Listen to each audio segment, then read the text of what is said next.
Inherited wealth always has two faces. On one hand, it solves almost every material need a person can imagine. On the other hand, it binds its owner to invisible expectations, rules, norms, and obligations they never chose. For many of the daughters of American industrial empires in the late 19th century, money was not freedom, but a gilded cage polished with morality and honor.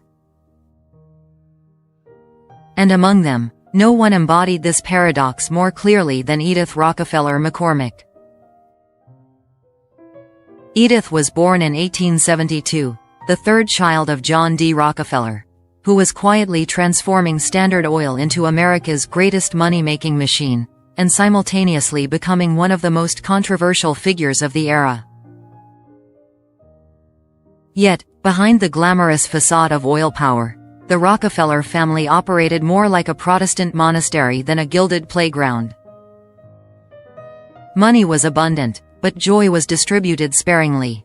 Children meticulously record every penny of their allowance, confess even the smallest mistakes, and are taught that family wealth is not a personal privilege, but a God's mandate, to be justified by moderation, discipline, and goodwill.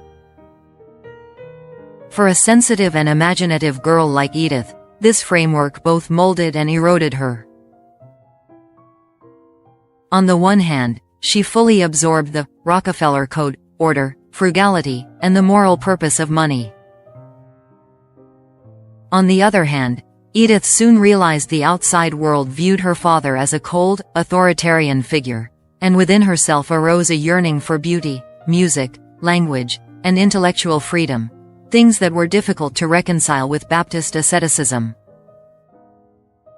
Later observers of the family noted that Edith was the child who most clearly displayed restlessness, detesting her father's obsession with frugality, fascinated by European culture, and largely uninterested in the pragmatic habits he tried to instill. It was this very contradiction, between a fortune built on industrial power and a home governed like a cathedral, that sowed the seeds for Edith's unconventional path. While American society revered efficiency and frugality, she was drawn to art, opera, and the inner questions money could not extinguish.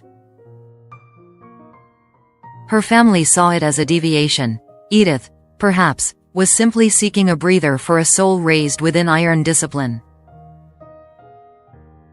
Her teenage years were therefore not merely the opening chapter of a life of wealth, but a buildup of pressure that would explode when Edith faced choices that would shake both empires, Rockefeller and McCormick. From here, the story is no longer about how much money, but about how money will be used to save her inner self, and what the price will be. A dynasty marriage and the illusion of harmony.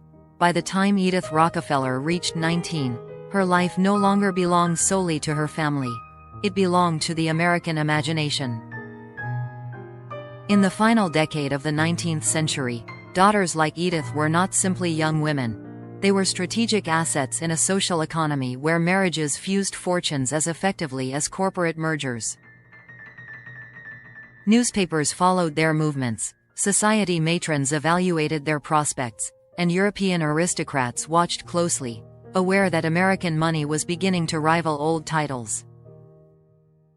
In 1891, Edith entered precisely such a union when she married Harold Fowler McCormick, the son of Cyrus McCormick, whose mechanical reaper had transformed agriculture and created another industrial dynasty. To the public, the marriage represented perfection. Rockefeller oil wealth joined with McCormick agricultural machinery, symbolizing a new American aristocracy built not on castles and coats of arms, but on factories, trusts, and global markets. The wedding itself was a major society event, widely understood as the formal alliance of two empires. Almost immediately after, the couple's relocation to Chicago shifted the city's social gravity. With their combined names and capital, Edith and Harold became the uncontested royal couple of Midwestern high society. Their presence elevated Chicago's cultural ambitions, signaling that the city was no longer merely an industrial hub, but a contender in the national, and even international, cultural hierarchy. For Edith, Chicago offered something Cleveland never had: scale. It was a city large enough to accommodate the cosmopolitan self she had long imagined.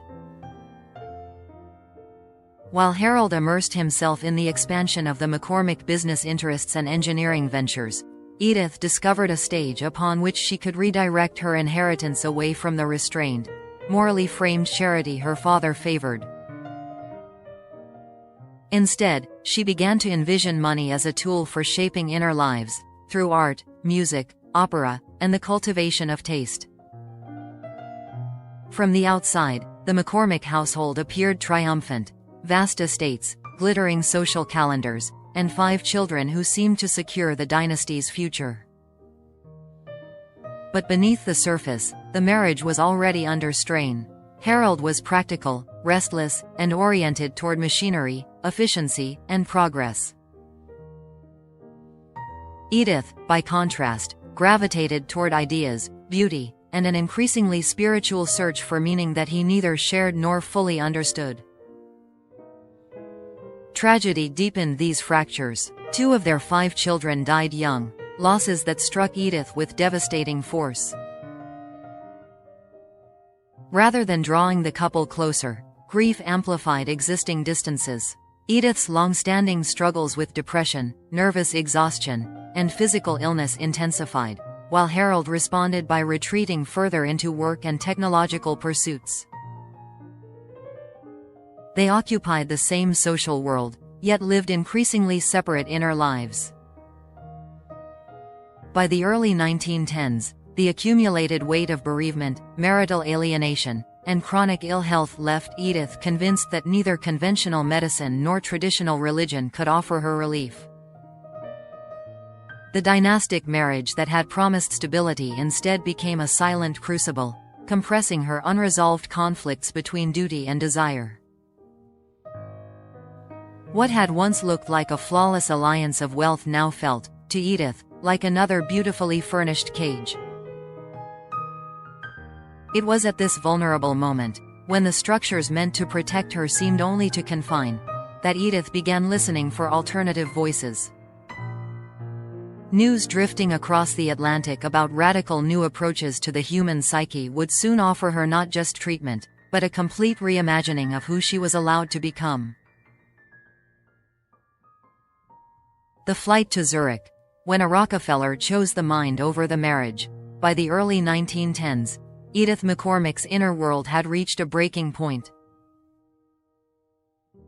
Years of unresolved grief, chronic illness, and emotional isolation had eroded her faith in the systems she had been taught to trust: medicine, religion, marriage, and even money itself.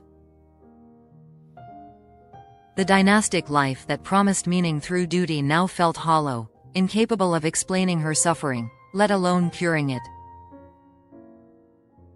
At precisely this moment, a rupture was unfolding in European intellectual circles that would change the course of her life.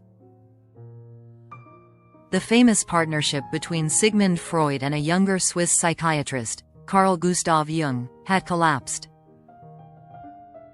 Where Freud emphasized repression and sexuality, Jung spoke of dreams, symbols, myths, and a deeper psychic inheritance shared by all humanity.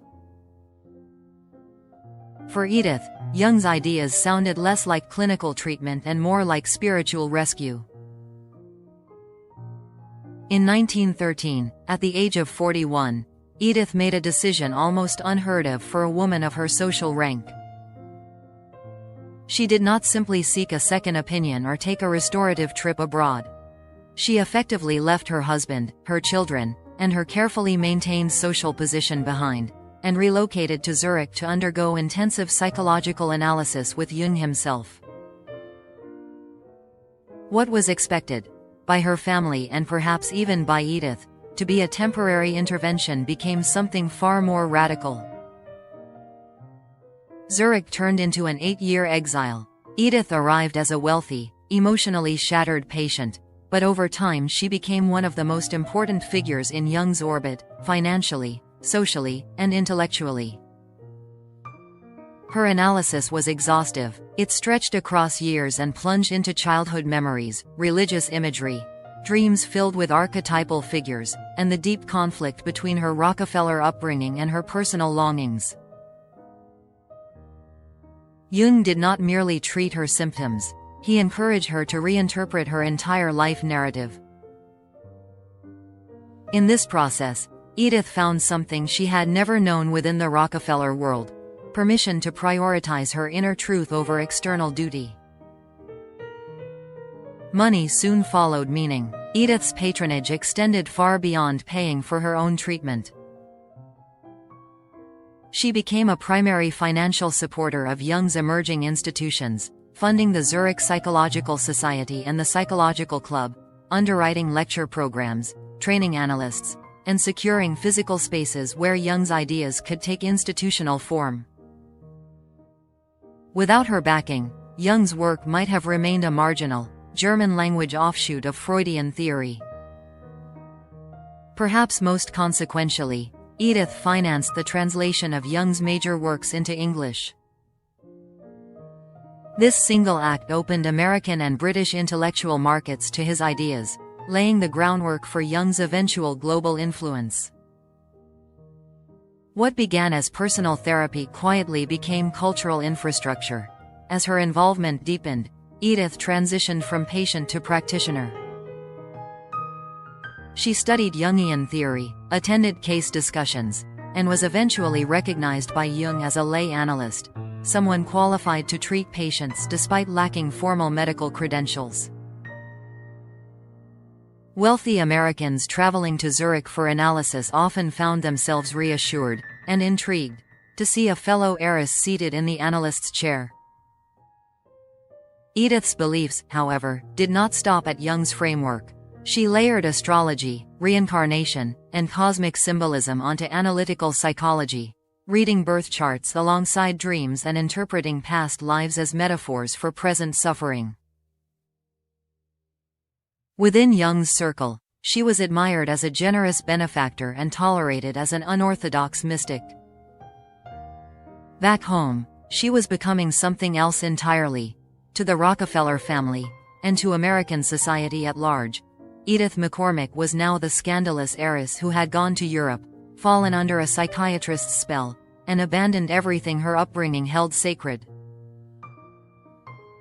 By the time she finally returned to Chicago in 1921, the woman who stepped off the ship bore little resemblance to the daughter who had left. What awaited her was not reconciliation, but reckoning. Return, rupture, and the price of reinvention. When Edith McCormick returned to America in 1921, she did not come back as a repentant wife seeking restoration.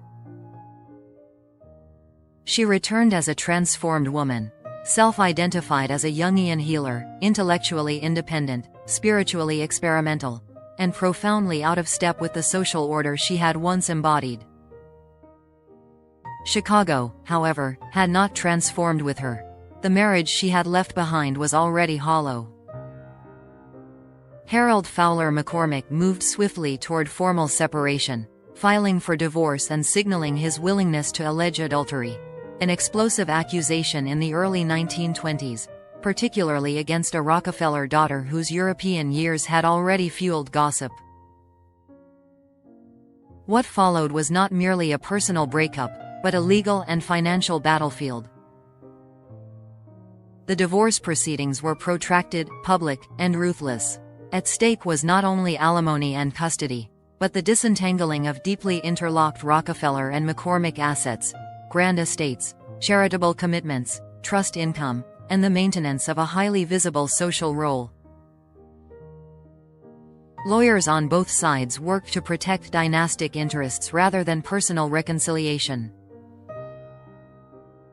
By the time the settlement and associated legal costs were fully tallied, Edith found herself owing more than $800,000, a staggering sum in the early 1920s.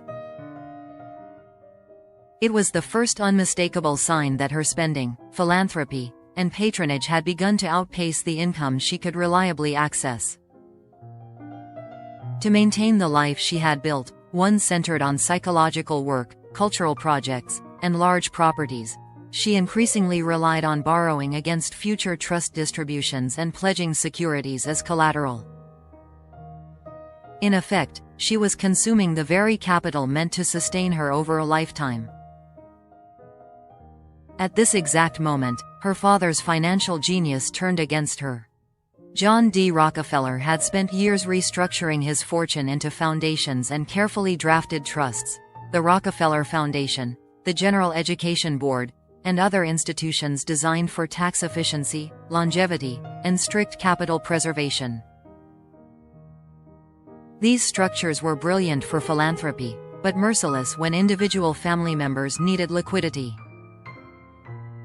Edith did not control vast pools of cash. Her wealth flowed through trustees bound by legal obligations to future heirs and institutional missions.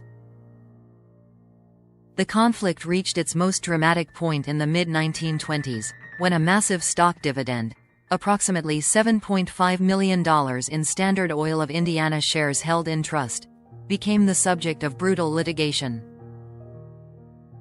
Edith argued the windfall should be treated as income payable to her. Her ex-husband, children, and Rockefeller institutions countered that it belonged to the trust principal.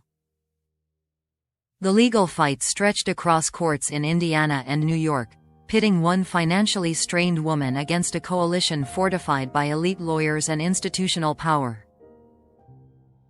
The outcome was devastating. The trusts prevailed, confirming a harsh reality. The Rockefeller financial machine was designed to preserve capital, not rescue individual beneficiaries from personal collapse. Meanwhile, Edith's Grand Lake Forest estate, named Villa Turicum, after the Latin name for Zurich, stood as a silent liability. Its vast acreage, Italianate terraces, and constant staffing demands generated enormous expenses while producing no income.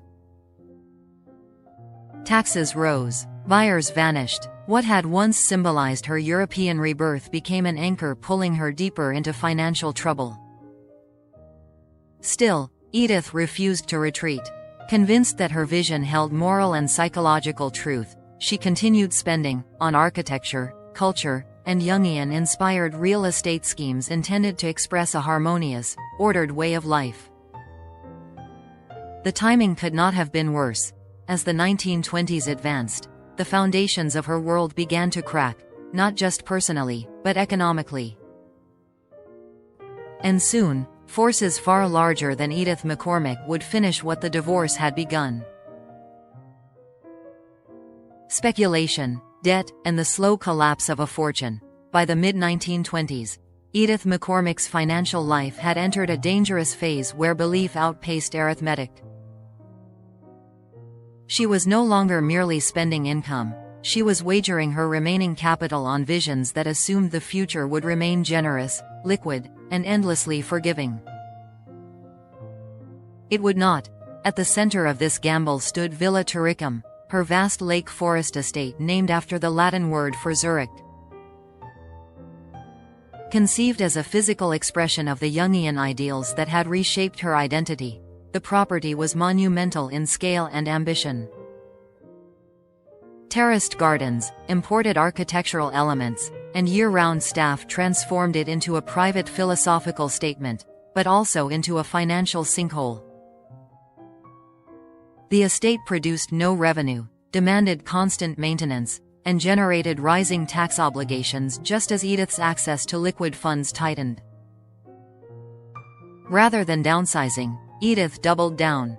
She poured money into speculative real estate development, channeling large sums to architects and planners from her Zurich circle. Most notably, she endowed architect Edward H. Bennett's associate Edward Kren with a reported trust of roughly $17 million, earmarked for visionary building projects inspired by Jungian concepts of harmony, order, and psychic balance. These developments were intended to reshape how people lived, beautiful environments designed to heal the modern mind. The timing could not have been worse. Many of these projects took form just as easy credit and inflated land values began to wobble. As confidence faltered, buyers disappeared. Financing dried up. Construction stalled. What had seemed like enlightened patronage now looked like reckless exposure. Edith found herself holding vast, illiquid assets precisely when she needed cash the most. Then came the larger catastrophe.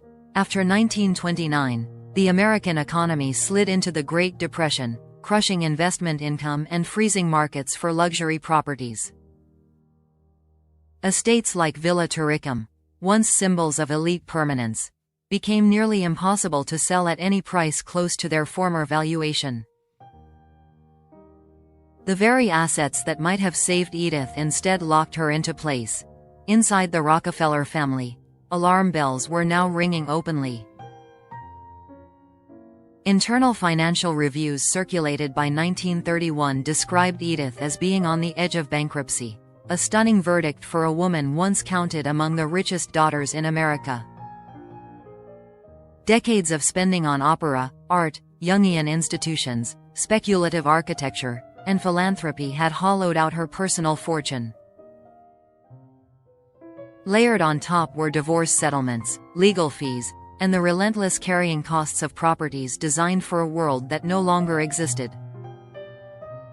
Yet even as the numbers turned brutal, Edith refused to abandon the identity she had forged. Back in Chicago, she reinvented herself once more, this time as a full-time Jungian analyst.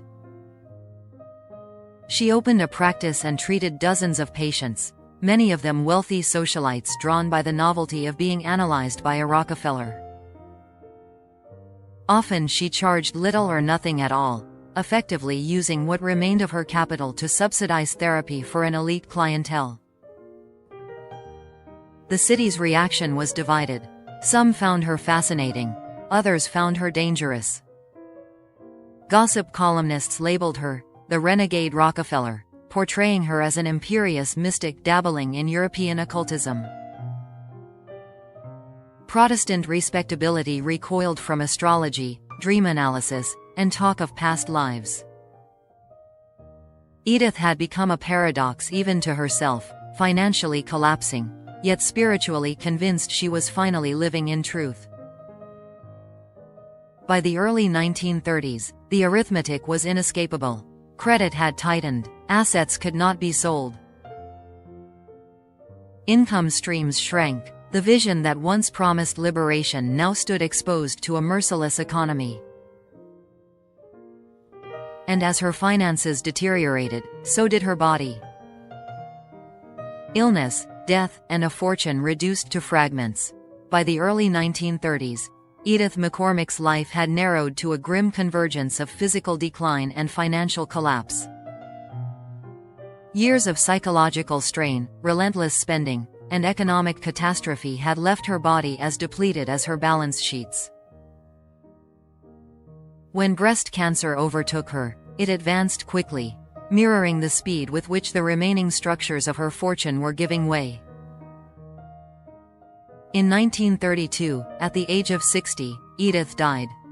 The shock was not her passing, but the condition in which she left the world. A woman once counted among the wealthiest heiresses in America did not die surrounded by preserved capital or orderly estates. She died encumbered by debt. Her Lake Forest estate, Villa Turicum, was effectively unsellable. The property, once envisioned as a sanctuary of psychological harmony, had become a decaying burden, already sliding toward the neglect that would ultimately lead to its demolition decades later. What portable wealth remained had to be converted into cash with urgency rather than strategy. Her famed emeralds and jewelry were sold off by her heirs, many pieces passing through Cartier, only to reappear adorning a new generation of wealthy socialites, including Barbara Hutton, another heiress whose life would become synonymous with extravagance and personal turmoil. Fragments of Edith's vanished fortune thus grafted themselves onto another troubled legend of American wealth. At the time of her death, Edith's debts appear to have exceeded what could be quickly realized from her remaining assets. The oft-cited figure of $5 million spent on Jungian projects was never a single reckless payment, but a retrospective estimate of cumulative outlay over roughly a decade, funding buildings, salaries, translations, stipends, and the dense web of cultural initiatives orbiting Carl Jung's circle. Over 3 decades, she is believed to have given away more than $10 million in total. Yet numbers alone do not explain her legacy. Without Edith McCormick's patronage, Jung's organizations would have struggled to secure premises, train analysts, and reach English-speaking audiences. Analytical psychology might have remained a marginal, German-language offshoot of Freudian thought rather than the global intellectual movement it became. Beyond Jung, Edith helped drive early grand opera in Chicago, strengthened major art collections, and donated the land that would become Brookfield Zoo, civic contributions that outlasted her financial ruin. In the end, Edith Rockefeller McCormick embodied a radical inversion of her father's philosophy. John D. Rockefeller had spent a lifetime teaching that wealth must be preserved, disciplined, and protected. His daughter chose instead to treat money as fuel for ideas, institutions, and inner transformation. The result was not financial survival, but something far more unsettling: a Rockefeller who died broke, having spent her fortune not on luxury, but on meaning. Her story leaves behind an uncomfortable question that still resonates today. Is wealth meant to be guarded, or is it meant to be burned in pursuit of vision? Legacy reconsidered, failure, vision, or a warning from old money. History is rarely kind to women who spend money in ways society does not approve of. Edith Rockefeller McCormick has often been remembered as an eccentric, a cautionary tale, or worse, a wealthy woman who lost her way. But such judgments reveal more about the values of her world than about the reality of her life. Measured by her father's standards, Edith failed. She did not preserve capital. She did not grow the fortune. She did not submit to the quiet, disciplined stewardship that defined the Rockefeller financial creed.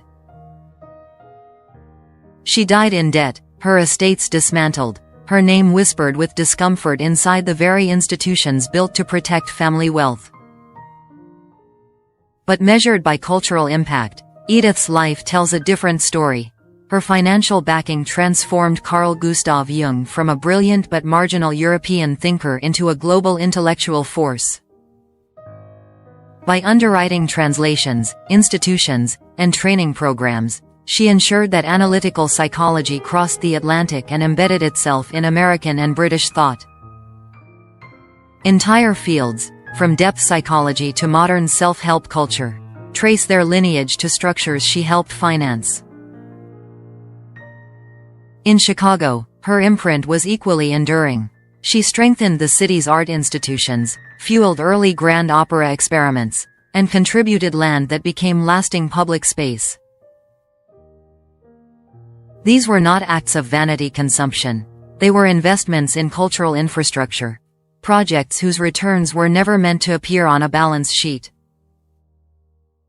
What made Edith dangerous to her contemporaries was not simply that she spent money, but how she spent it.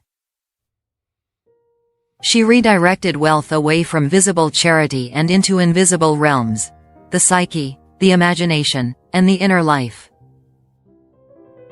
In a Protestant culture suspicious of mysticism and hostile to European intellectual imports, this was an unforgivable transgression, especially for a woman carrying the Rockefeller name.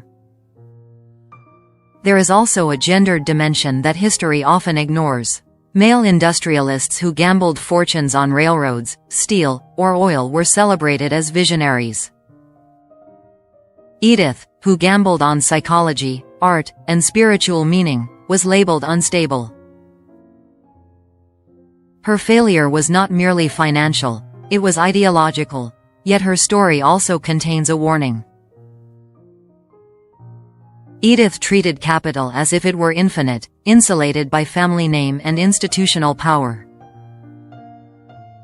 When reality intruded, through divorce courts, trust law, and economic collapse, the protections she assumed would hold proved brutally indifferent. Vision without financial restraint left her vulnerable, exposed, and ultimately destroyed. She stands, therefore, at a crossroads between two philosophies of wealth. Her father's model preserved dynasties but risked spiritual sterility. Her own model ignited ideas but consumed the fuel that sustained her life. Edith Rockefeller McCormick forces us to confront a question that old money has never fully resolved. Is the highest purpose of wealth preservation or transformation? Final synthesis. Why Edith Rockefeller McCormick still haunts modern wealth. More than a century after her birth, Edith Rockefeller McCormick remains unsettlingly relevant. Not because she was rich, America has produced countless wealthy heirs, but because she exposed a fault line that still runs through inherited wealth today: the tension between preservation and purpose. Edith was born into a system perfected by John D. Rockefeller, a man who transformed private fortune into institutional permanence. Trusts, foundations, and governance structures were engineered to outlive individuals, emotions, and personal crises. In that system, wealth was meant to endure by saying, no, no to excess, no to impulse, no to individual need when it threatened capital itself. Edith said, yes. Yes to inner transformation. Yes to ideas before arithmetic. Yes to the belief that money should serve meaning, not merely survive its owner. In doing so, she became a prototype for a modern dilemma. Today's heirs, tech fortunes, hedge fund dynasties, global capital families, face the same invisible pressure Edith felt: the expectation to justify their existence through stewardship rather than selfhood. Many comply, some rebel, few do so as openly or as expensively as Edith did. Her patronage ensured that Carl Gustav Jung reached the English-speaking world, reshaping how millions understand dreams, trauma, personality, and identity. That influence persists in therapy rooms, corporate leadership training, spirituality, and popular psychology. The return on that investment cannot be liquidated, but it is everywhere. And yet, Edith's life also illustrates the brutal indifference of financial systems once personal capital collides with institutional logic. When she needed help most, the Rockefeller machinery did exactly what it was designed to do: protect itself. Trust law replaced family loyalty. Preservation trumped compassion. The dynasty survived. Edith did not. She died without a fortune, but not without consequence. Her story endures because it refuses to resolve neatly. She was neither saint nor fool. She was a woman who treated money as combustible material, believing that burning it might light the way to something truer than comfort. Sometimes it did, sometimes it consumed her. In the end, Edith Rockefeller McCormick stands as a mirror held up to every generation of inherited wealth. She asks a question no trust document can answer: if money is meant to last forever, what, then, is a human life allowed to mean? The back door of America's richest families. I want you to imagine this for a second. In every ultra-wealthy family, where there are lavish parties, multi-million-dollar paintings, and powerful handshakes, there's always a back door. Not the door for honored guests, the door for the help. And I believe, if you've lived long enough, you already know a truth that's hard to swallow. The person who knows the most secrets in a family is almost never the person sitting at the banquet table. It's the one who cooks, changes the bed sheets, cleans the bathroom, the one who watches the master of the house grow weaker day by day, the one who hears the arguments behind closed doors, and the one who knows exactly who is lonely, who is afraid, and who is slowly losing control of their own life. Those secrets can become loyalty, but they can also become power. And the story I'm telling you today is the story of a woman who entered through that back door and walked out holding the fortune of an empire. Her name was Barbara Piasecka Johnson. But before we step into the full story in this video, we're going to uncover why Barbara Piasecka Johnson, the maid, didn't just clean, but held the survival secrets of a wealthy family. Where did she come from? Did she get close to George Johnson because of beauty, or for a completely different reason? How did Barbara become the gatekeeper? Why was Jasna Polana a symbol of conquest? The final will, Maprudo Cut. The trial, when family turns into a battlefield. The bathroom tape, P emotional turning point. The out-of-court settlement, where no one wins cleanly. And the real legacy, the fear of the ultra-rich. Stay with me, because the biggest surprise is waiting at the very end of this video.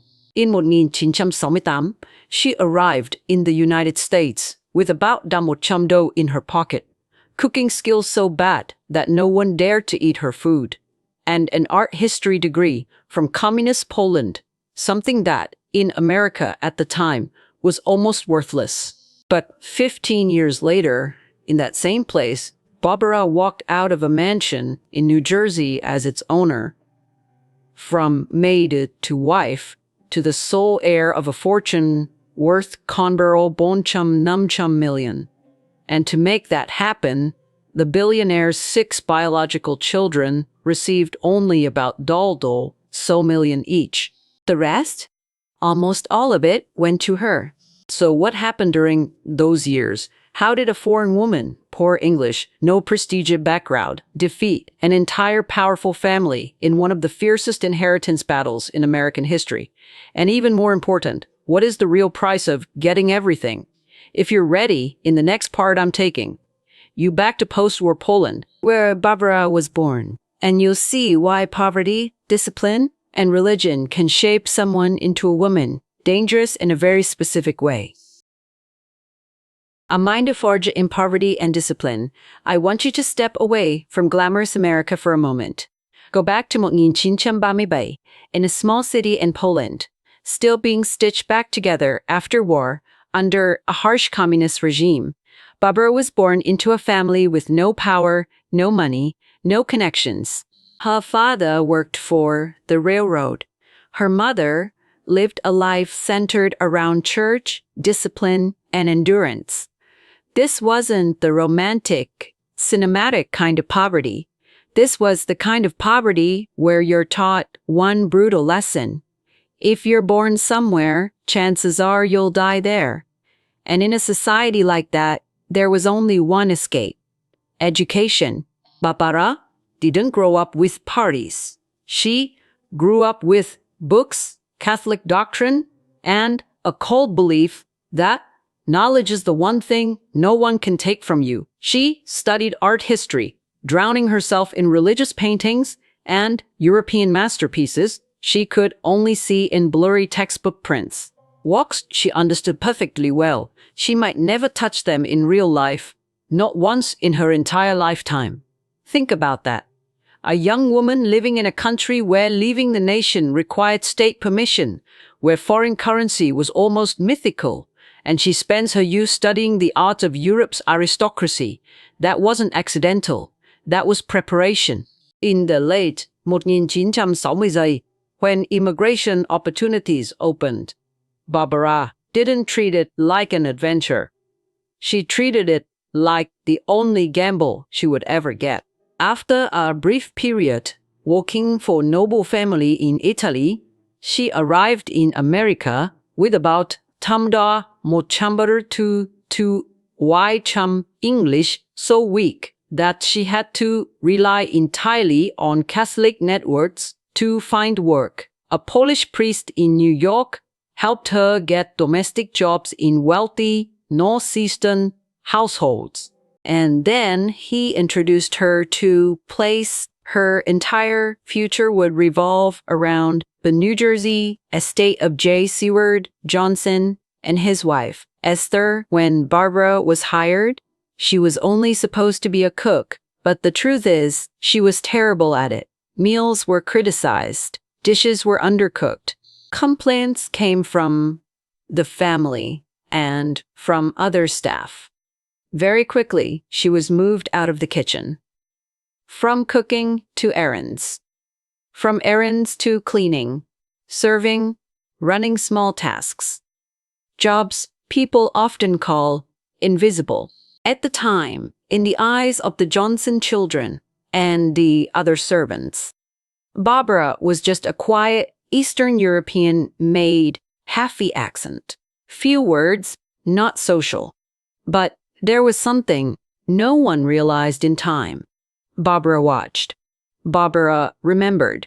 And Barbara understood this. Inside this house, there was one man who didn't need a great cook.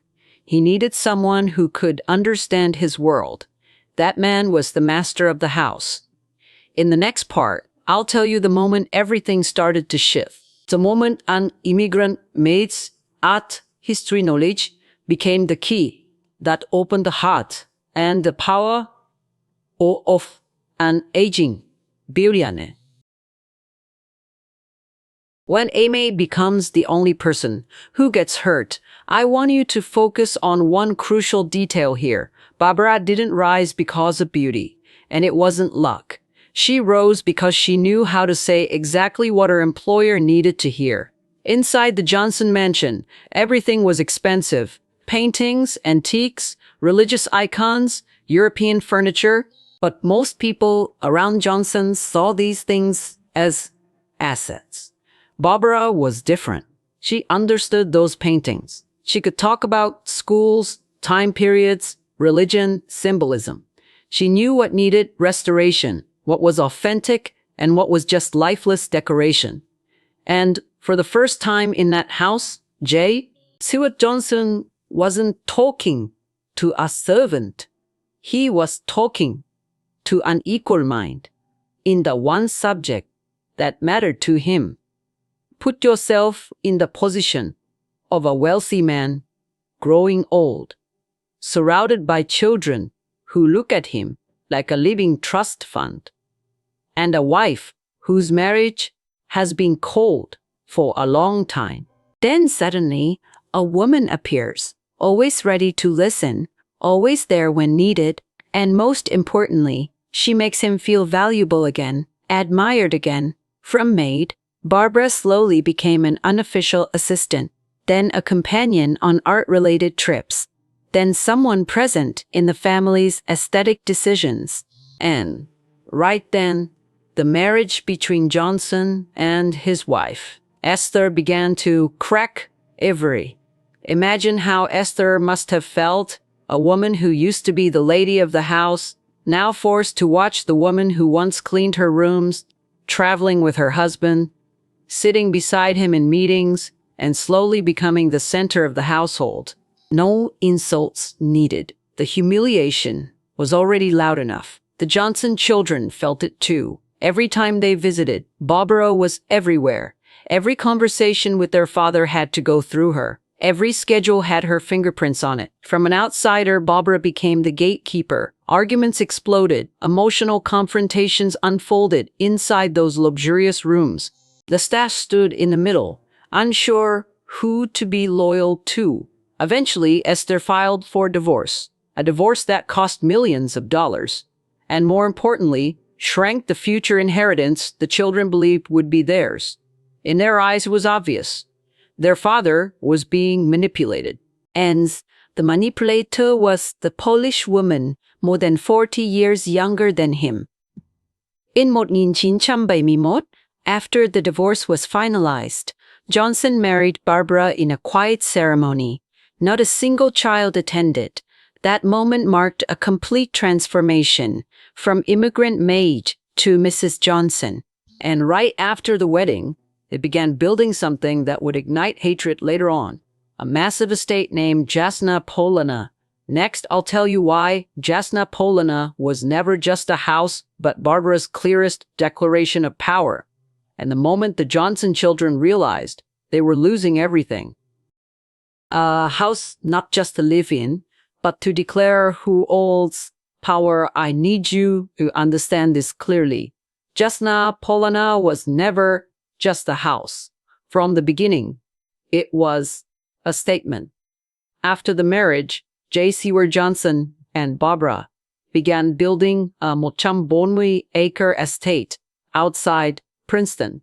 The estimated cost reached $1 million, an enormous number at the time. The name Jasna Polina in Polish means bright clearing. And remember this, it wasn't Johnson who chose that name. It was Barbara's world. She supervised every aesthetic detail, from old master paintings, antique tapestries, religious relics, to museum-grade furniture. The home wasn't decorated to impress guests. It was designed like a temple of control. Every wall, every room reflected the mind and taste of a woman who once could only see art through textbooks in communist Poland. To Barbara, Jasna Polina was proof. She didn't just enter the world of the ultra-rich. She reshaped it. But to Johnson's children, every painting on the wall felt like a cold reminder. The woman who used to be the help now didn't just control their father's daily life. She controlled the space, the taste, and the asset decisions. Time passed, and Johnson entered his tamize. His health declined due to prostate cancer. Hospital visits became more frequent. Strong painkillers left him lucid some days, foggy on others. And in that situation, only one person was always there. Barbara. She managed the visiting schedule. She controlled who could see him, when, and for how long. The phone, the bedroom, the paperwork, everything went through her. I want you to pause for a second and ask yourself, if you're tamilam, tamiso, tami by years old, in pain dependent, and your entire world shrinks until only one person is constantly present, who truly holds the power. That question became an obsession for the Johnson children. And then, in the final year of his life, something happened that severed what little remained of the family relationship. A new will was signed, only weeks before Johnson died, in May 1953. This will nearly wiped out previous arrangements. Most of the wealth was no longer divided by old formulas. Almost everything was left to Barbara. The children were not erased entirely, but what they received was more symbolic than inheritance. One child received $1 million and a household in Cape Cod, assume he later described as a cold slap in the face, because everyone understood how tiny it was, next to a fortune of hundreds of millions. Charity Johnson had supported for years was completely removed from the will. The message was crystal clear. This wasn't forgetfulness. This was intent. And from that moment, the real war began. In the next part, I'll take you inside the most brutal inheritance trial in American history, where Johnson's children accused Barbara of manipulation, isolation, and coercion of a dying man, and where a tape recording from a bathroom changed the entire direction of the case. When people realize this isn't a family anymore, it's a battlefield, I want you to picture the moment. Their father had just died, and what waited for the Johnson children wasn't unity, but a shock that made their blood run cold. The final will was announced. And within minutes, they understood. They didn't just lose their father, they lost almost everything they believed was theirs since birth. Not one child, all six. They were used to living rich, yes, but they were also used to an assumption no one needed to say out loud. this fortune would eventually return to Johnson blood. And now, the person holding power was not a Johnson at all. It was Barbara Piasecka Johnson. The woman they believed entered through the back door now stood at the center of everything. They refused to accept it, and they didn't plan to stay silent. They filed a lawsuit with an extremely serious accusation that J. Suo Johnson at Tamibay was no longer mentally competent when he signed that final will, that Barbara exerted improper influence, isolated him from his children, controlled the phone, the bedroom, the visiting schedule, forced him to sign documents he no longer fully understood. In short, they didn't call it freedom to distribute wealth. They called it systematic manipulation. The case quickly became far more than a normal inheritance dispute. It turned into a public dissection of a billionaire's final months. Armies of lawyers were hired, geriatric doctors, handwriting experts, medical records subpoenaed. Every memory, every offhand comment Johnson ever made was examined. Witnesses described a man sometimes sharp, sometimes confused. Some days he remembered everything. Some days he wasn't sure what day it was or who had just left the room. And at the center of nearly every testimony was the same repeated image. Barbara as the absolute gatekeeper. The only one always there. The only one who knew what he needed. The only one standing between him and the rest of the world. But then Barbara's side struck back. Her lawyers painted a completely different story. They argued Johnson was not Nav, that he had long been distant from his children, who, according to them, only appeared when money was involved. They emphasized that each child already possessed massive wealth through trusts set up decades earlier. That this lawsuit wasn't born from love, but from rage at being pushed out of the center of power. According to Barbara's side, the final will reflected something deeply human. A man choosing to leave everything to the person who cared for him every day, not to the people who treated inheritance like an automatic right. By early 1986, the trial officially began, and within days, it turned into a gigantic public drama. More than high-chum lawyers, aides, and experts came and went through the courtroom. Every detail of life at Jasna Polina was dragged into the light. Who sat where at dinner, who was allowed into the bedroom, who slammed a door harder during an argument. But I'm telling you honestly, all of that was only the opening act. Because something showed up later that froze the entire courtroom, a secret audio tape recorded in a bathroom. And here's the twist I'm going to reveal.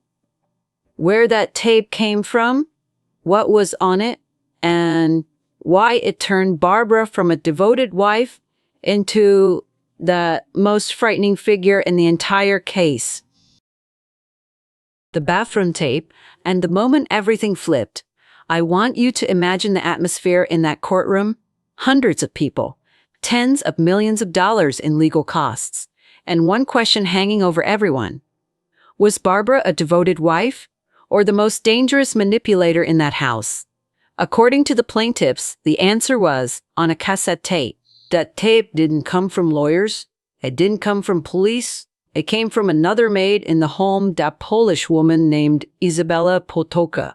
She testified that she secretly brought a recorder into a bathroom at Jasna Polina, hiding it in clothing, not to blackmail anyone, but to protect herself. When the tape was played in court, no one could sit still. In Polish, translated live into English, Barbara Piasecka Johnson's voice rang out, sharp, rapid, furious. She insulted the other maid as lazy, useless, unable to do anything properly. She even mocked her pregnancy, questioned her value, questioned why she even existed in that house. The bathroom, acoustics made every scream feel trapped and echoing, like it was hitting listeners straight in the chest. Isabella testified it wasn't an isolated incident. According to her, Behind the gates of Jasna Polana, Barbara ruled the house like a tyrant. Sudden fits of rage, public humiliation, a cold look that could silence people instantly. Make one small mistake, and you would be crushed. The Johnson children's lawyers seized that tape like the ultimate weapon. They told the jury, if Barbara could speak to a maid like that, imagine what she could say to an tamibay, year-old man in pain, dependent on medication and oxygen.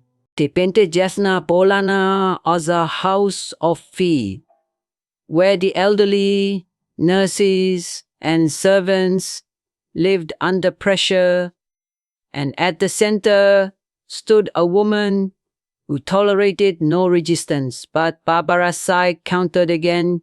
Her lawyers argued the tape captured a single, angry moment taken out of context, that high standards and a harsh voice were not the same as abuse, that unhappy employees, especially those fired, would become tools for Johnson's children.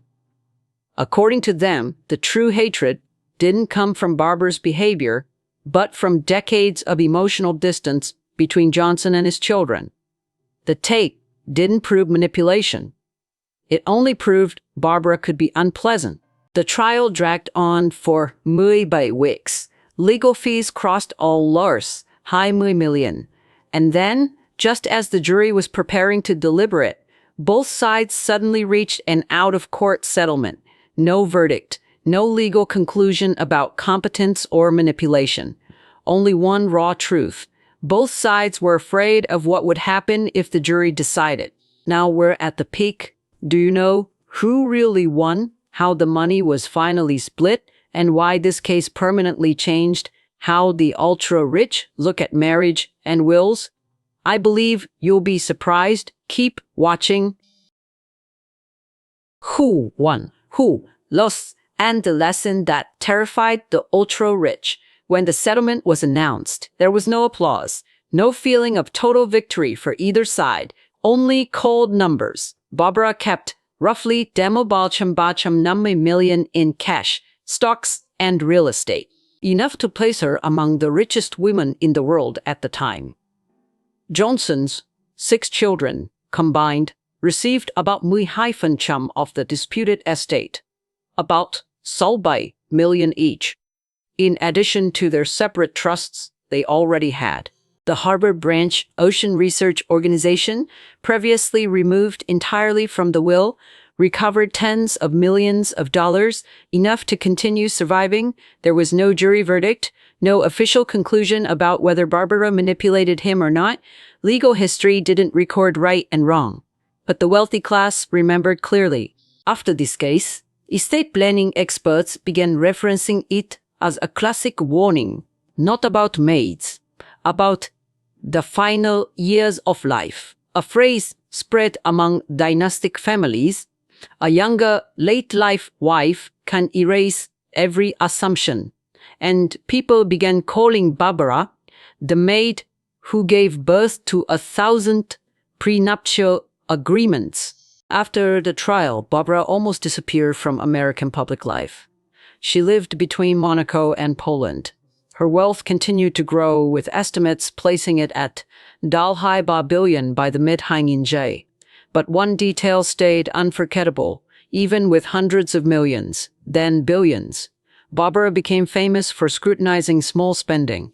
She demanded employees use coupons when shopping. She weighed minor expenses with the tension of someone who once arrived in America with nothing. That wasn't just stinginess. It was the mark of a deeper fear, the fear of going back to having nothing. Barbara died on April 1, 2013 in Poland at age 76. And you know what's striking? After 3 decades, the first line of her obituary never changed. The maid who married the Johnson and Johnson heir.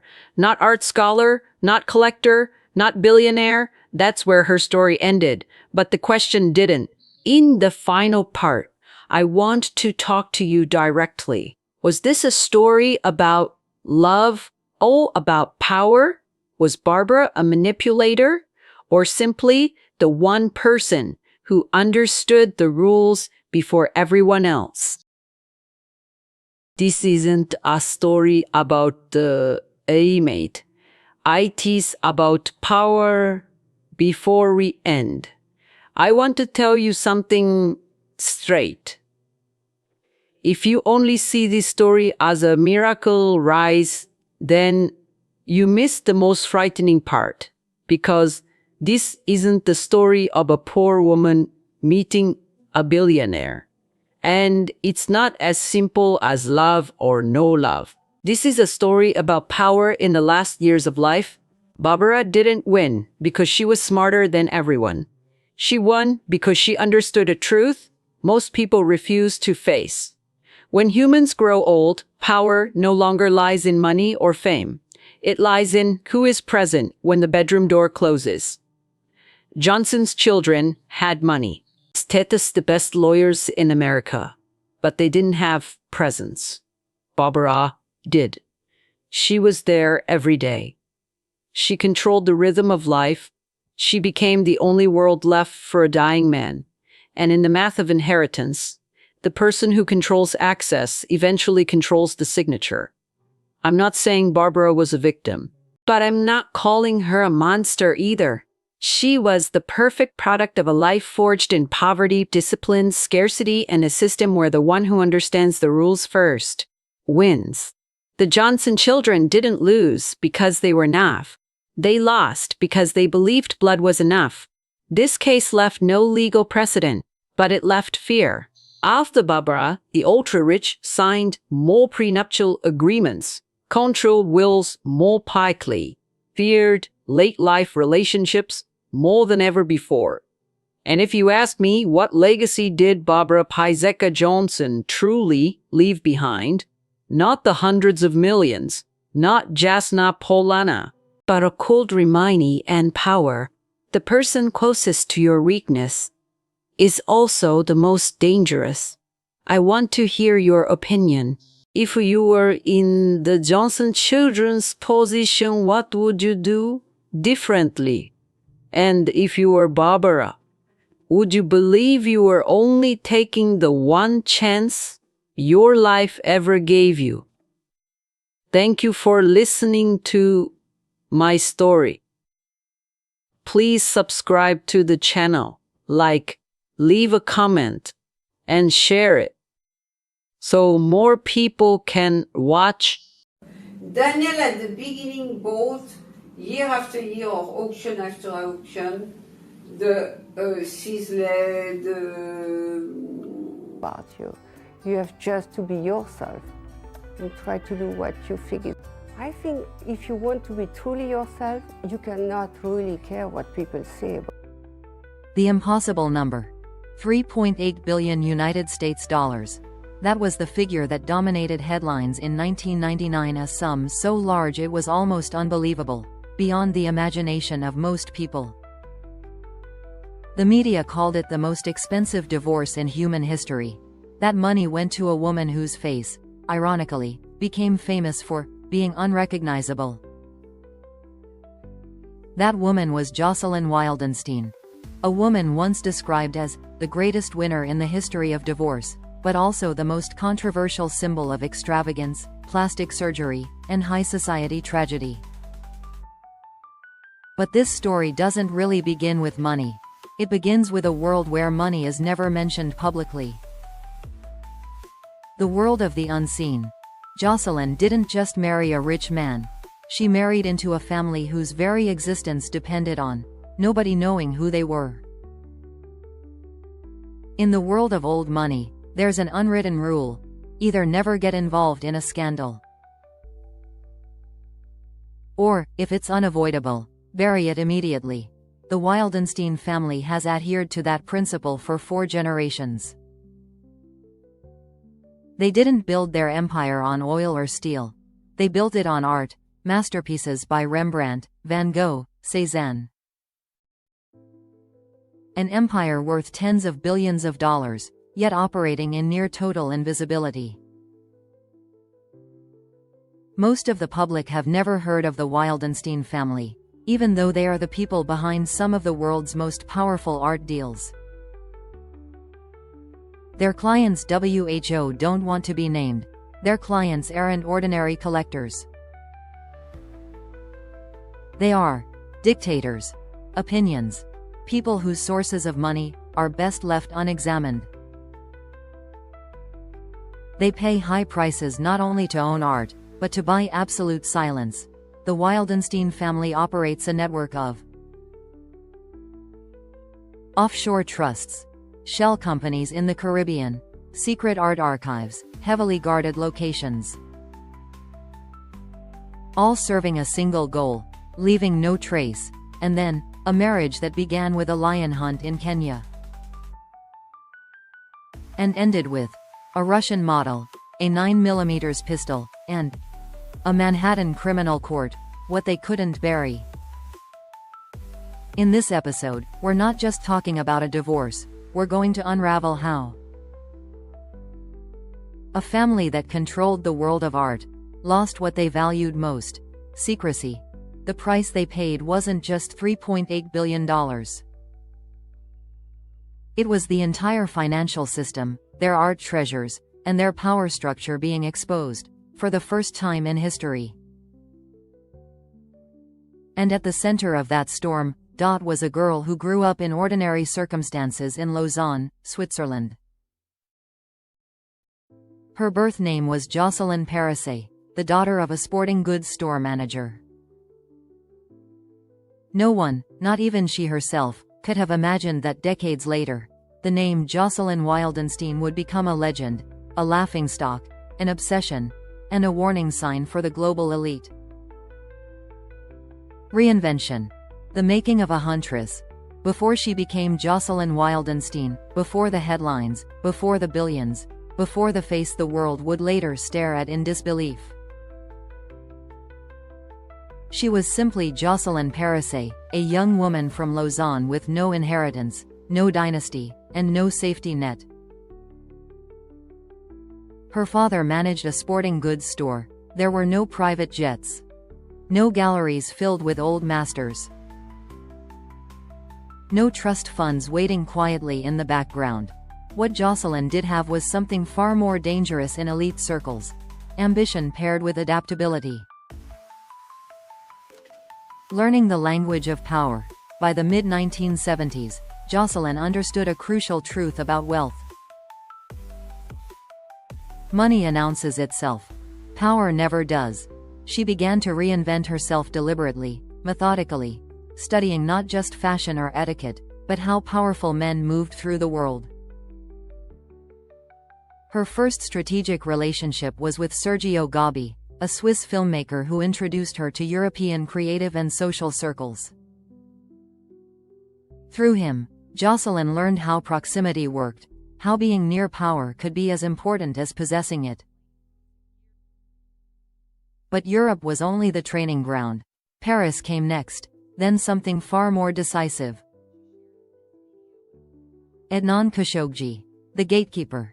The true turning point arrived through the patronage of Adnan Khashoggi, one of the most connected men on the planet in the 1970s. Khashoggi's parties were not social gatherings, they were informal summits of global excess. Oil princes, arms dealers, heads of state, billionaires who never appeared on Forbes lists because appearing would have been a liability. At these parties, Jocelyn learned the unspoken curriculum of the ultra-wealthy: when to speak, when to disappear, and, most importantly, how to be unforgettable without being indiscreet. It was Khashoggi who introduced her to Africa, and Africa would change everything. Ol Jogi, where fate was waiting.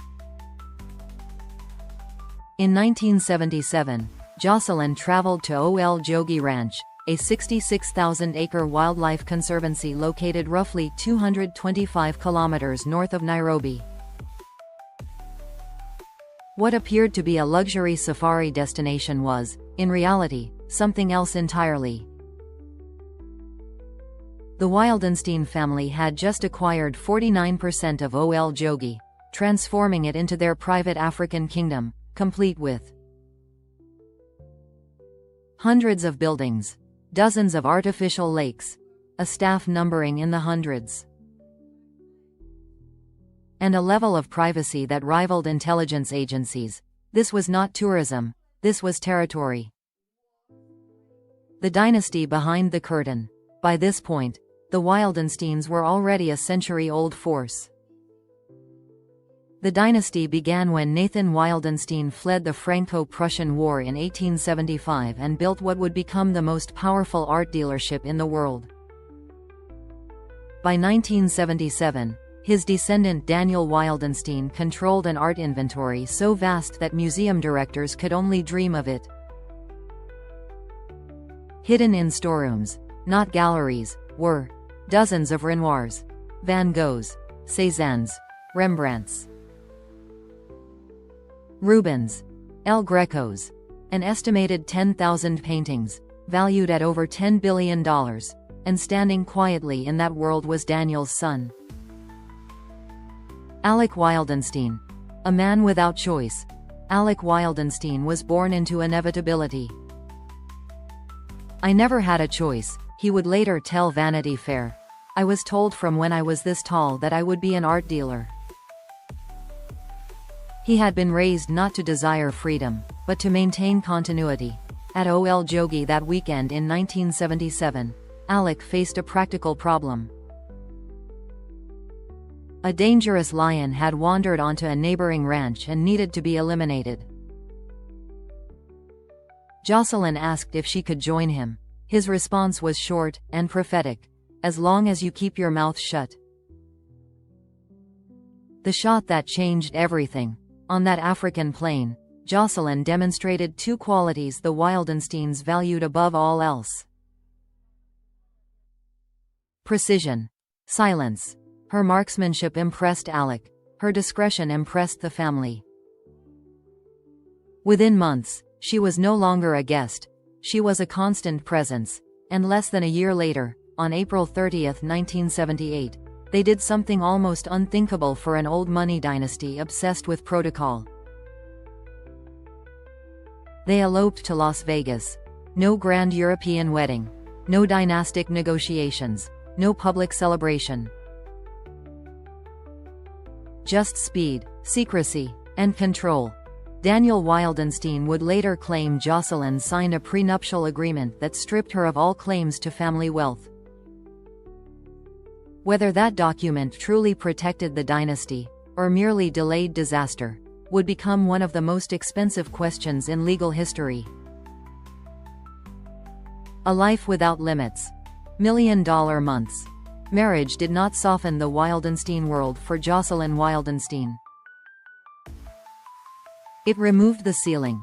From the moment she became Alec Wildenstein's wife, Jocelyn entered a financial reality so extreme that even Manhattan's elite would later struggle to comprehend it. This was not wealth measured annually. It was wealth measured monthly. The cost of being a Wildenstein. Court records would later reveal the anatomy of their spending, and it read less like a budget and more like a corporate balance sheet. Every year, $547,000 on food and wine, $60,000 on flowers alone, $42,000 on personal grooming, massages, pedicures, electrolysis, $800,000 on clothing. Monthly checks drawn from their Chase Manhattan account routinely ranged between $200,000 and $250,000. These were not indulgences. They were expectations. 5 homes, 1 marriage. At any given moment, the couple maintained 5 major residences across continents. A 150-year-old French chateau, preserved like a private museum. A penthouse in Olympic Tower, overlooking Manhattan's axis of power. A double-wide townhouse on East 64th Street, where Alec's brother lived 1 floor above. The vast Ol Jogi Ranch in Kenya. A discreet Caribbean retreat. This was not travel. It was simultaneous existence. For their 17-year-old daughter Diane's birthday, Alec commissioned a $3 million mansion at Ol Jogi Ranch, built purely as a gesture, a monument to excess that served no practical purpose beyond paternal display.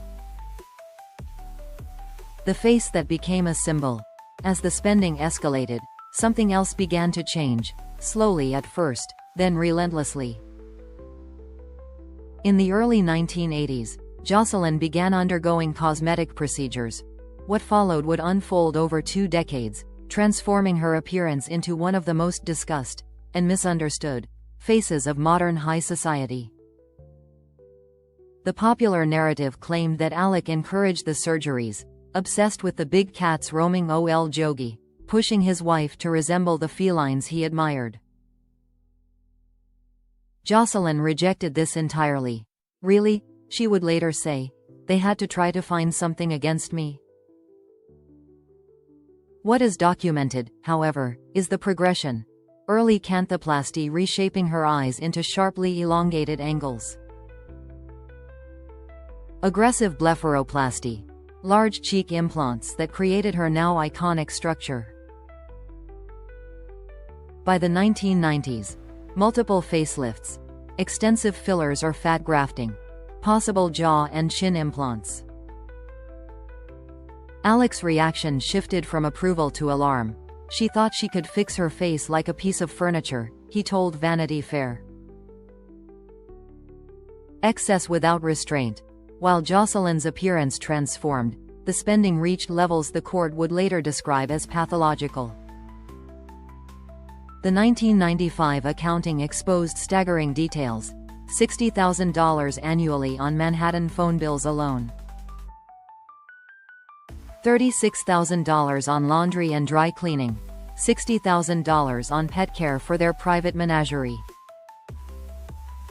$82,000 just to insure Jocelyn's jewelry. Her jewelry collection, valued at $10 million, included custom Cartier pieces and a legendary $350,000 Chanel dress, which Jocelyn claimed she designed with Karl Lagerfeld. Alec reportedly did not blink. The empire that fed the fire. At Ol Jogi Ranch, the operation itself bordered on the absurd. 366 permanent staff members, 2 swimming pools, 0.55 artificial lakes, over 200 buildings across 66,000 acres. Their combined personal and household expenditures in 1995 and 1996 exceeded $25 million. Food and wine alone surpassed $10,000 per week. Architecture fees, storage costs, international travel, veterinary services, everything pushed their burn rate toward $1 million per month. And yet, for the Wildensteins, the greatest danger was not money, it was visibility. When whispers turned into scrutiny, by the mid-1990s, society photographers struggled to capture Jocelyn at charity galas and art openings. The natural Swiss beauty was gone, replaced by a surgically engineered persona that caused whispers behind champagne flutes. But appearances were trivial compared to what truly mattered. The marriage itself was deteriorating. Alec pursued younger women. Jocelyn continued spending as if nothing had changed, until one night. September 3, 1997, when the illusion finally collapsed. The night secrecy died. A gun in Manhattan. For more than a century, the Wildenstein dynasty survived by mastering one skill better than anyone else: containment. Scandals were avoided. Mistakes were buried. Problems were handled quietly, behind lawyers, trusts, and closed doors. Until September 3, 1997. That night, secrecy failed. The unannounced arrival. Jocelyn Wildenstein arrived unannounced at the East 64th Street townhouse in Manhattan. She expected one of two things: an empty residence, or her husband alone. Instead, she walked into the one scenario old money families fear most. Alec Wildenstein was in their marital bed with Yolanda Jakova, a 21-year-old Russian model who had recently become the focus of his attention, and his money. What followed was not a private confrontation. It became a criminal incident, the 9mm moment.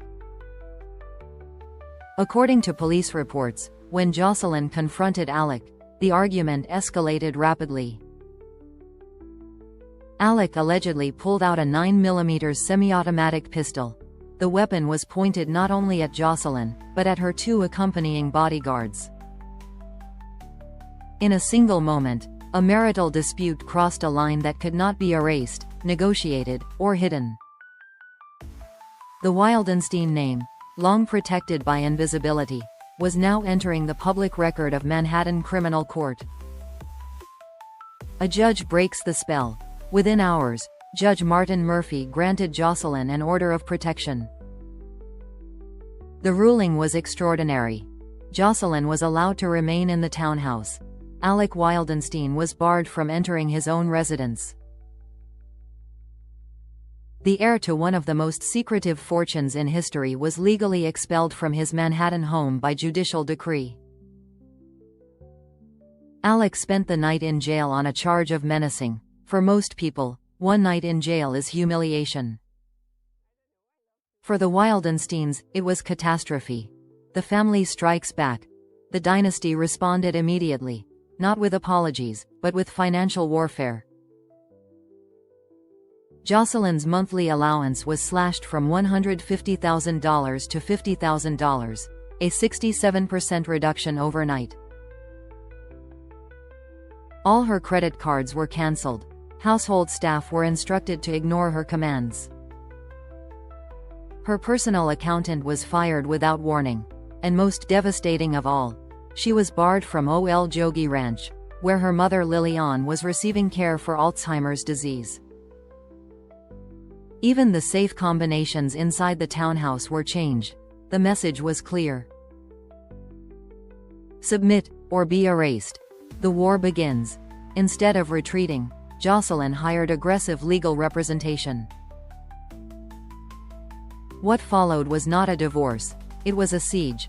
Alec's defense team, led by celebrity divorce attorney Raoul L. Felder, launched a strategy so audacious it stunned the court. They claimed Alec Wildenstein earned less than $100,000 a year. According to their argument, the townhouses, the jets, the paintings, the millions in monthly spending, all belonged not to Alec, but to his father, Daniel Wildenstein. Alec, they insisted, was merely an unpaid personal assistant. An insult to common sense. The strategy collapsed the moment it met a judge unwilling to play along. New York State Supreme Court Justice Marilyn Diamond called the claim exactly what it was: an insult to the intelligence of the court. And an affront to common sense. Her ruling cracked open something the Wildensteins had protected for generations. Discovery. The curtain is pulled back. Judge Diamond ordered a forensic examination of Alec Wildenstein's finances.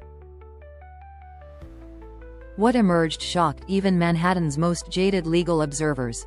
Evidence showed Alec signed documents moving millions of dollars between Wildenstein entities, served as vice president of the corporation owning the townhouse, held a New York pistol license identifying him as a company officer, yet he claimed zero income, while writing checks for $250,000 a month. The judge's inquiry exposed offshore structures in the Cayman Islands, Guernsey, Luxembourg, shell companies, hidden trusts, and undeclared assets began surfacing, assets that had never appeared in any public record. For the first time in over 100 years, the Wildenstein empire was visible, and visibility was the one thing they could not survive. The discovery phase. When billions were dragged into the light, the Wildensteins had always understood one immutable rule: wealth can be defended. Visibility cannot. What Justice Marilyn Diamond initiated was not merely legal discovery. It was an autopsy, performed on a living dynasty. The numbers that shouldn't exist. As court-ordered disclosures accelerated, the true scale of the Wildenstein lifestyle emerged, and it was staggering. In 1995 alone, Alec and Jocelyn's combined personal and household spending exceeded $25 million. Not assets, not investments, pure consumption. The breakdown read like satire: $547,000 annually on food and wine, $60,000 on flowers, $42,000 on grooming, $800,000 on Jocelyn's clothing, $60,000 on Manhattan telephone bills alone. This was the lifestyle of a man claiming to earn less than $100,000 a year. The contradiction was no longer embarrassing. It was prosecutable. The art bombshell. Then came the revelation that truly terrified the family. Hidden behind offshore entities and anonymous storage facilities was an art inventory unlike anything the modern world had seen.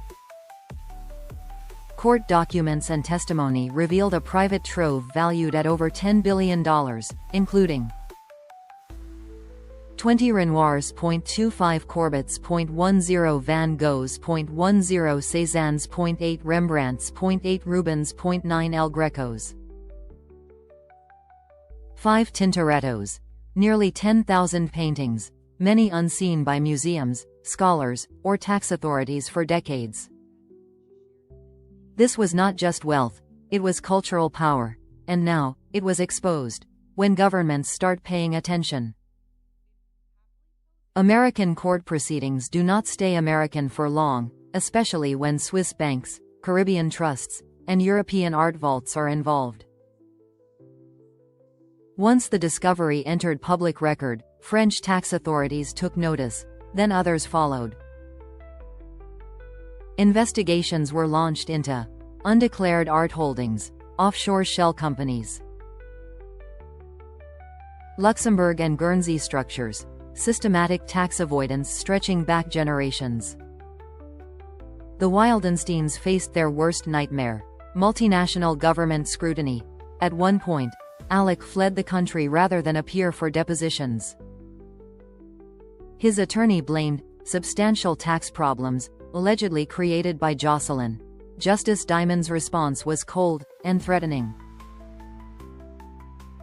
There are going to be more substantial tax problems. For people who continue to take certain positions. The message was unmistakable. The empire was cornered. The settlement no one wanted, but everyone feared. By late 1998, the Wildensteins understood the danger was no longer financial, it was existential. Criminal exposure, asset seizures, permanent reputational damage. In 1999, the war ended. The settlement awarded Jocelyn Wildenstein $2.5 billion upfront, $100 million annually for 13 years. A total approaching $3.8 billion, the largest divorce settlement in recorded history. But the victory was strange. The clause that said everything. Justice Diamond added one final, infamous condition. Jocelyn was legally prohibited from using settlement funds for cosmetic surgery. The clause validated Alec's narrative about Jocelyn's appearance, while simultaneously exposing the court's belief that money alone could restrain obsession. It was control, disguised as protection. And it would not be the last deception, because much of the settlement was not cash. It was art. Overvalued art. Illiquid art. Art that only the Wildensteins truly understood. A Pyrrhic victory. On paper, Jocelyn had won the greatest divorce in history. In reality, she had inherited paintings she could not easily sell, trust structures she did not control, valuations she could not verify. The dynasty had surrendered, but not without laying traps. and time would reveal just how carefully constructed the illusion of $3.8 billion really was. The illusion of billions. When the settlement began to rot, on paper, the settlement looked untouchable.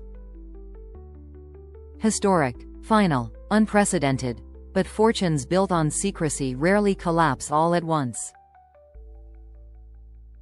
They decay quietly, asset by asset, valuation by valuation, until one day there is nothing left to defend.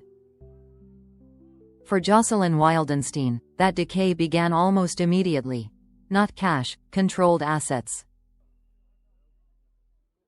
A crucial detail escaped public attention in 1999. Much of Jocelyn's settlement was not liquid cash. It consisted of artworks, real estate, trust-linked holdings, assets that looked priceless on paper, but were nearly impossible to convert into usable money without the cooperation of the very family she had just defeated. The Wildensteins understood art better than courts ever could, and they used that advantage. The Velázquez that wasn't. One of the crown jewels in Jocelyn's settlement was a painting attributed to Diego Velázquez, valued at tens of millions of dollars. Years later, experts delivered the verdict. It was a forgery, not a minor attribution error. Not a disputed workshop piece. A fake. The revelation didn't just reduce the value of Jocelyn's assets, it shattered confidence in every artwork she had received. The Cézanne collapse. Another devastating blow followed. A painting attributed to Paul Cézanne, assigned a value of $40 million during settlement negotiations, was sent to auction. It sold for $4.7 million, nearly a 90% loss. This was not market fluctuation. It was proof that the Wildensteins had inflated valuations to pad the headline number of the settlement, creating the illusion of $3.8 billion while transferring assets they knew were risky, illiquid, or dubious. The greatest divorce settlement in history was beginning to look like a carefully engineered fiction. When the payments stopped, the final blow came not from the market, but from mortality. In 2008, Alec Wildenstein died of prostate cancer. Almost immediately, the Wildenstein Family Trust began maneuvering. By March 2015, they terminated Jocelyn's $100 million annual payments entirely. The justification was brutally simple. Alec was dead. Therefore, the obligation was dead. Jocelyn's final payment totaled $111,000. From $100 million a year, to barely six figures. From billions to nothing. For the next 8 years, Jocelyn received no meaningful financial support from the dynasty she had once conquered. "They have entirely severed my financial support," she told The Telegraph in 2023. She survived on $900 per month in Social Security, assistance from friends, personal charity. Her Trump World Tower condominiums, once symbols of victory, became financial traps. Maintenance fees, property taxes, debt, one by one, they were lost to foreclosure. Bankruptcy as the final reveal. On May 4, 2018, Jocelyn Wildenstein filed Chapter 11 bankruptcy. Her financial affidavit listed $0 in checking accounts. A 2006 Bentley valued at $35,000. Clothing valued at $1,000. Against debts totaling $4.6 million to Modern Bank, $70,000 to American Express. Hundreds of thousands in legal fees. The woman who once symbolized unimaginable wealth was now statistically insolvent. The $3.8 billion had evaporated. The cruelest irony. What makes the collapse unbearable is not just the numbers. It is the irony. The Wildensteins lost their secrecy. Jocelyn lost her fortune. everyone lost something. And the illusion that money alone equals victory was permanently destroyed. The final paradox: dying after winning. By the time the world realized what had truly happened, the headline had already fossilized. The woman who won a $3.8 billion divorce. It was a lie that refused to die. Because for Jocelyn Wildenstein, victory existed only on paper, and only briefly. Reality arrived slowly, then all at once. Life after the fortune. Without the annual payments, Jocelyn's life contracted violently. Gone were the 5 residences, gone were the private staff, the unlimited credit, the illusion of permanence. She relied on friends to cover basic expenses. She survived on $900 a month in Social Security. I wasn't ready for it, she admitted later, not emotionally. Not financially, not psychologically. The Trump World Tower apartments, once proof she had outlived the dynasty, became liabilities she could no longer carry. Foreclosure erased $11.75 million in property value. Wealth had not vanished overnight. It had reversed direction, turning assets into weapons, bankruptcy as a confession. In her sworn bankruptcy affidavit, Jocelyn wrote a single devastating sentence: "I often turn to friends and family in order to pay my ongoing expenses." The document stripped away the mythology. She was no longer a cautionary tale of excess. She was a study in structural power, how families that control trusts, art, and time can always outlast individuals. The one-person WHO stayed. Through the collapse, one figure remained. Her longtime partner and fiancé, Lloyd Klein, stayed with her when the money was gone. The invitations stopped, and the spotlight turned cruel. In a world where loyalty is usually rented, his presence mattered. By 2023, financial desperation pushed Jocelyn into participating in an HBO documentary, not as a victor, but as a survivor trying to reclaim her narrative. Meanwhile, the Wildenstein family returned to silence. The dynasty closes its doors.